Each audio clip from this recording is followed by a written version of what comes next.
प्यारे देशवासियों, नमस्कार। आज हमारा देश एक अलग दौर से गुजर रहा है। आपको मालूम है पाकिस्तान अपनी हरकतों से बाज नहीं आ रहा है, जबकि उसको मालूम है उसकी औकात क्या है। पाकिस्तान की औकात क्या है उसको मालूम है, और भारत की ताकत क्या है, भारतीय सेना की ताकत क्या है ये भी उसको मालूम है। फिर भी ओछी हरकतों से बाज नहीं आ रहा है, और हमारी सेनाएं अभी भी धैर्य से काम ले रही हैं। अभी भी भारतीय सेनाओं ने अपनी तरफ से फुल फ्लैश लड़ाई नहीं शुरू की है, जबकि पाकिस्तान एक किस्म से थोप चुका है। ऐसे वक्त में मैं बताना चाहूँगा सभी देशवासियों से भी, और इवन पाकिस्तान तक संदेश देना चाहूँगा कि भारत के जितने भी पूर्व सैनिक हैं, जवान से लेकर अधिकारी तक, वो सब तैयार खड़े हैं उसी जज्बे के साथ, उसी हौसले के साथ, उसी हिम्मत के साथ, जिस हिम्मत के साथ वहाँ से सेवानिवृत्त होकर के आए थे, रिटायर होकर के आए थे, उसी हिम्मत के साथ आज भी पूर्व सैनिक तैयार खड़े हैं। जैसे ही सेना का आदेश आएगा, तमाम पूर्व सैनिक जा करके अपने मोर्चे संभाल लेंगे। जिस मोर्चे को वो छोड़ के आए थे रिटायरमेंट के टाइम पर, वहीं उसको संभालने के लिए पूरे जज्बे के साथ पूर्व सैनिक तैयार हैं। आपको मालूम है सैनिक कभी बूढ़ा नहीं होता है, सैनिक हमेशा जवान रहता है, आखिरी सांस तक सैनिक जवान रहता है। और आज भी जब देश के हालात इस किस्म के चल रहे हैं तो पूर्व सैनिकों का खून खौल रहा है। पूर्व सैनिक चाहते हैं कि हम तुरंत हमारी एक्टिव सेना के साथ जाकर के मिलके और दुश्मन के दांत खट्टे करें, दुश्मन को सबक सिखाएं, क्योंकि पाकिस्तान एक ऐसा देश है जब तक उसको सबक नहीं सिखाया जाएगा वो बाज नहीं आता है। वो पहले देख चुका है, 1965 में देख चुका है उसका क्या हाल हुआ था, और उस वक्त भी हमने कब्जा कर लिया था बहुत सारा इलाका। लेकिन दुर्भाग्यवश जब ताशकंद में जो मीटिंग हुई थी जिसमें शास्त्री जी गए हुए थे हमारे प्रधानमंत्री, वहाँ पर जो समझौता हुआ है तो भारतीय सेनाओं को पीछे हटने के लिए कहा गया और हम मान गए। लेकिन अब ऐसा नहीं होगा, अब ऐसा नहीं होगा। और भारत शांति प्रिय देश है, भारतीय सेनाएं शांति को पसंद करती हैं। आज भी भारतीय सेनाओं की मंशा ये है कि पाकिस्तान हमारा पड़ोसी देश है, वो अपनी हरकतों से बाज आए, वो चुपचाप चला जाए वापस, वरना उनका अस्तित्व मिटाने में 3 दिन से ज़्यादा नहीं लगेगा। हमारी सेनाओं का जज्बा, हमारी सेनाओं की ताकत ये पाकिस्तान को मालूम है पाकिस्तान को, लेकिन वो केवल छटपटा रहा है। पाकिस्तान को मालूम है अगर वो हरकत नहीं करेगा तो उसके देश में उनका विरोध होगा। पाकिस्तान की सेनाओं को खुद उनका मीडिया कह रहा है, बार बार कह रहा है तुम बिल में घुस जाओ, तुम भारतीय सेनाओं के सामने जाने लायक नहीं हो, तुम बिल में घुस जाओ। क्योंकि पाकिस्तान की जो आर्मी है, पाकिस्तान की जो सेना है, वो एकदम गैर जिम्मेदार सेना है। वो हमेशा उग्रवाद को पनपने में मदद करती है, उग्रवाद का पालन पोषण करती है, और वो इनडायरेक्ट तरीके से, प्रॉक्सी वार के तरीके से भारत को कमज़ोर करने की कोशिश करते हैं। लेकिन उनको मालूम नहीं है भारत की सेनाओं का जज्बा, यानी आर्मी, नेवी, एयरफोर्स और इवन पैरामिलिट्री फोर्सेस, ये बहुत ही बहादुर हैं। हमारी सभी के सभी, सारे के सारे सैनिक भी, और ये जो हमारे अर्धसैनिक बल हैं, एक से एक देश प्रेम से ओतप्रोत हैं। सबके अंदर जज्बा है देशभक्ति का, और सबके सब पाकिस्तान को सबक सिखाने के लिए तैयार हैं।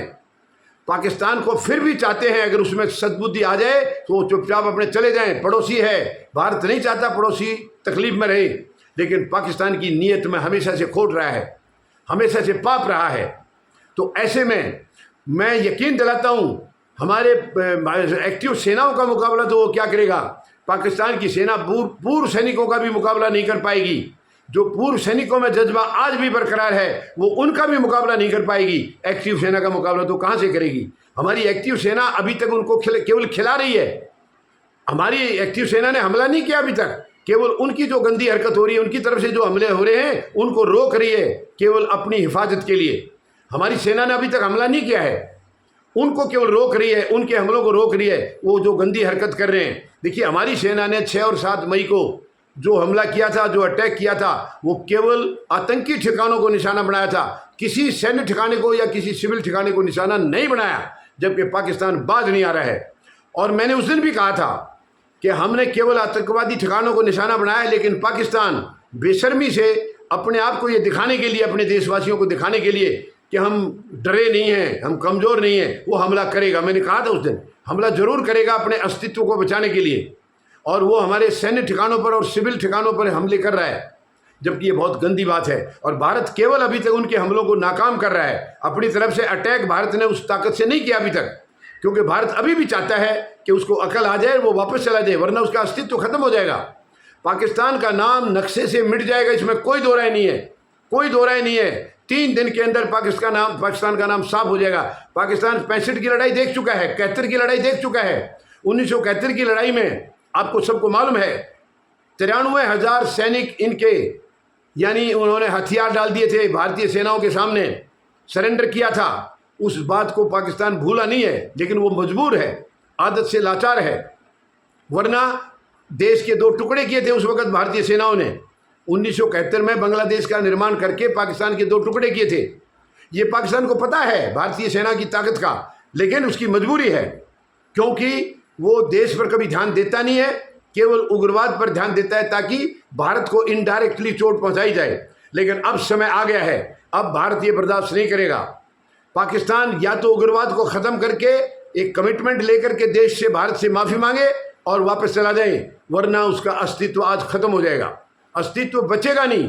3 दिन से ज़्यादा पाकिस्तान की औकात नहीं है, दुनिया के नक्शे से इसका नाम मिट जाएगा। अब ये चॉइस पाकिस्तान की है, ये फैसला उनको करना है कि वो क्या चाहते हैं। क्या चाहते हैं हमेशा हमेशा के लिए पाकिस्तान का नाम मिट जाए, या वो चाहते हैं कि भारत एक उनका बड़े भाई के तौर पर है, उसके साथ उसका सहयोग ले और अपने नागरिकों का भला करे। भारत ने हमेशा सहयोग किया है पड़ोसियों का या और दूसरे कमज़ोर देशों का, लेकिन पाकिस्तान अपनी हरकत से बाज नहीं आता है। वो भारत को हमेशा से पीड़ा देता आया है, दर्द देता आया है। नाजायज़ उग्रवादी हमले, आतंकी हमले करा करके वो हमारे मनोबल को कमज़ोर करने की कोशिश करता है, लेकिन उसको शायद भारतीय सेनाओं के मनोबल का एहसास नहीं है। तो मैं एक बार फिर से पूरे देशवासियों को और तमाम अपनी सेनाओं को ये आश्वस्त करना चाहता हूँ, भरोसा दिलाना चाहता हूँ कि पूर्व सैनिक, पूरे के पूरे तमाम पूर्व सैनिक, जवान से लेकर अधिकारी तक आज भी तैयार बैठे हैं सेना के साथ, आकर के कंधे से कंधा मिला करके और दुश्मन के दांत खट्टे करने के लिए तैयार बैठे हैं। एक इशारा आपकी तरफ से चाहिए, एक आदेश आपकी तरफ से चाहिए। जैसे ही आदेश होगा पूर्व सैनिक तमाम जाकर के अपने अपने मोर्चे संभाल लेंगे। धन्यवाद। जय जवान, जय किसान, जय हिंद।